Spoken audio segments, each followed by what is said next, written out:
This simple gold trading strategy passed the prop firm challenge in 3 months when I backtested it from November 2025 until the end of January 2026.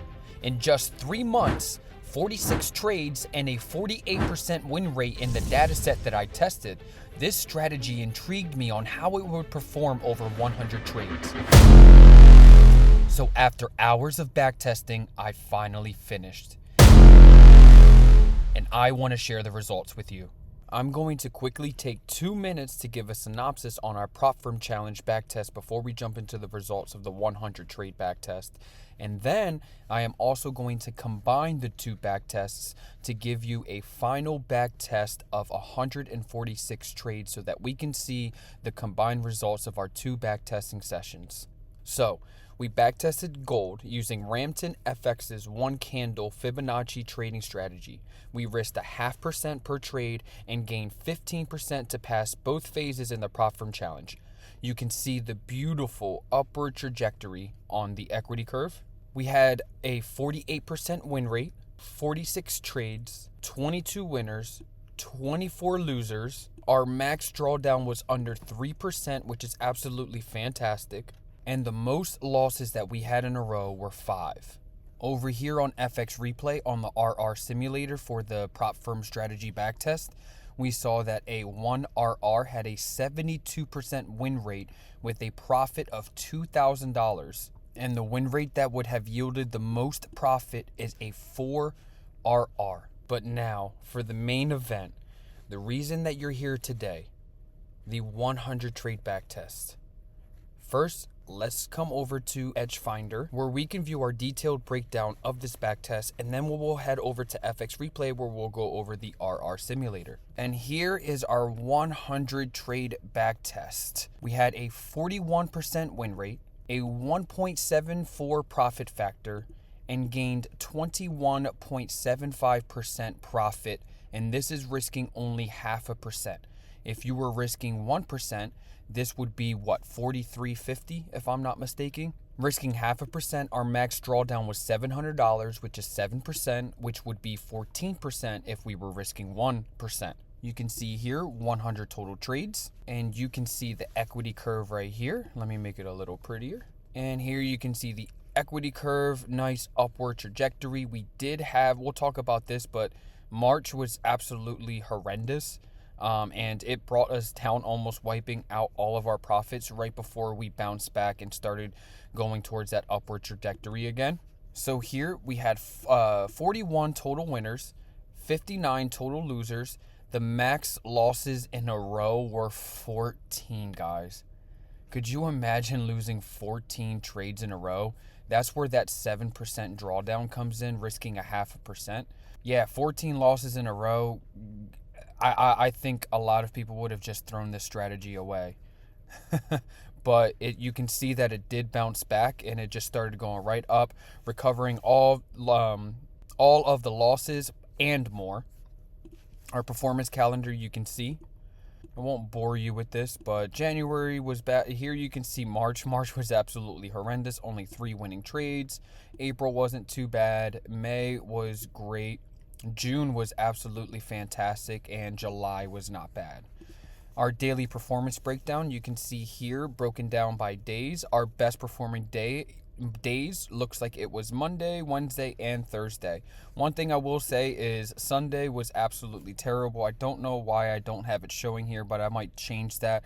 But once Friday closes and then Sunday reopens, I've seen so many losses come from that. So if you just don't trade Sunday, I feel like these results would be a lot better. And you can see our session performance breakdown here. Looks like New York was the worst performing. Asia gained us the most amount of money. Now this is what session the trade triggered in. Here you can see our trade log. There were 100 trades. Again, I will go ahead and I will download the PDF trade log here for you guys so that you're able to get it down in the description. It just basically goes over every single trade. You can see here it gives you the performance summary, and it goes through every single trade. As you can see here, we had our previous day high here. We drew our Fibonacci, set our buy stop right at that previous day high, and you can see we were stopped out here. Next trade was a win. You can see that we had the previous day low here. We drew our Fibonacci like we always do from the top to the bottom. We set our sell stop limit at the previous day low, and you can see that this one was a winner. And all 100 trades are here, guys. Absolutely fantastic. Can't tell you anybody else who is doing that. And here we are on FX replay. You can see the equity curve here. Again, you can see 22% gain. Of course, this is risking 0.5%. The win rate was 41% here. You can see the total winners, the total losers. Max consecutive losses were 14. That was in the month of March. But what we really came over here for is to view the RR simulator, where we are able to see how other RRs or risk to reward ratios would have stacked up using this strategy. Here you can see a 1RR would have had a 62% win rate with a profit of $2,300, which is about 23%, which is not bad. And this is, of course, risking 1% here. The drawdown there would have been 2%, a 1.5 risk to reward, nothing special about that. What does intrigue me, though, is that we were targeting a 2.5R, but it looks like a 2RR would have given us a 45% win rate, which is a lot nicer, and a 36% gain on the account, which is quite nice. But it looks like the most profit would have come by risking 5%, but that would have given us a whopping 28% win rate, which is absolutely terrible. But of course, you can see that the profit is quite nice. The profit factor is just under 2. The highest profit factor here is 2, which is a 4 risk to reward ratio, but only a 33% win rate.